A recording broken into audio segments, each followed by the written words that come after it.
Hier, mercredi 16 mars, le président russe Vladimir Poutine a tenu une visioconférence avec les gouverneurs de région et les membres de son gouvernement, le tout à la télévision russe.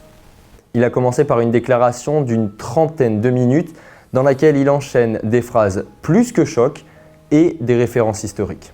Blitzkrieg, pogrom, cinquième colonne ou encore autopurification, je vous explique tout sur la tournure radicale et dictatoriale du discours de Vladimir Poutine.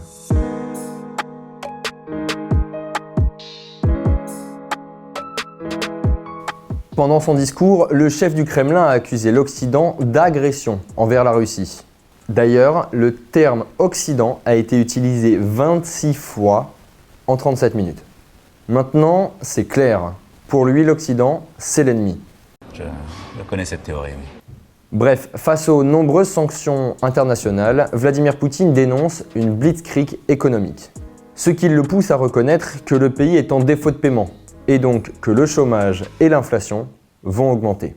Mais la blitzkrieg, c'est quoi? C'est la guerre éclair, une stratégie militaire développée par Adolf Hitler et ses généraux pour envahir la Pologne et les autres pays européens. Le principe, c'est de réaliser des attaques rapides, visées, avec un contingent important pour remporter l'offensive et empêcher à son ennemi de se redresser. Mais cette fois-ci, ce n'est pas militairement pour prendre des villes ou un pays, mais bien financièrement pour déstabiliser toute la Russie. Напрашиваются прямые аналогии с антисемитскими погромами, которые устраивали нацисты в Германии 30. Avec cette phrase, il compare les sanctions économiques de l'Occident au pogrom. Historiquement, le premier incident à avoir été appelé pogrom, c'est l'émeute anti-juive d'Odessa de 1821. De façon plus générale, ce terme décrit les horreurs commises sur les populations juives par le régime nazi, ou même avant en Ukraine et en Russie, à la fin du 19e et au début du 20e siècle. Да, безусловно. Они будут пытаться делать ставку на так называемую пятую колонну, на национал-предателей. Avec ces quelques phrases, Vladimir Poutine passe un cap et son discours prend un virage encore plus radical. La cinquième colonne, c'est une expression utilisée en 1936 par le général Emilio Mola, nationaliste espagnol pendant la guerre d'Espagne. Aujourd'hui, ce terme il désigne les partisans cachés à l'intérieur d'un État ou d'une organisation dans le but de lui être hostile. Et qui pourrait se cacher dans cette cinquième colonne, Vladimir? На тех, кто зарабатывает деньги здесь, у нас, а живет там.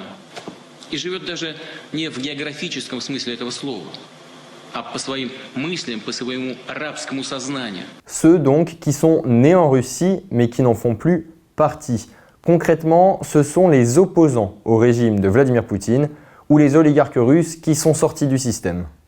Я совсем не осуждаю тех, у кого вилла в Майами или на французской ривьере. Ok. Кто не может обойтись без фуагра, устриц или так называемых гендерных свадеб. Déjà que toutes les références de ce discours sont radicales, là ça en devient presque flippant. Убежден, такое естественное и необходимое самоочищение общества только укрепит нашу страну. Cette autopurification de la Russie, elle se rapproche étrangement des grandes purges staliniennes des années 1930.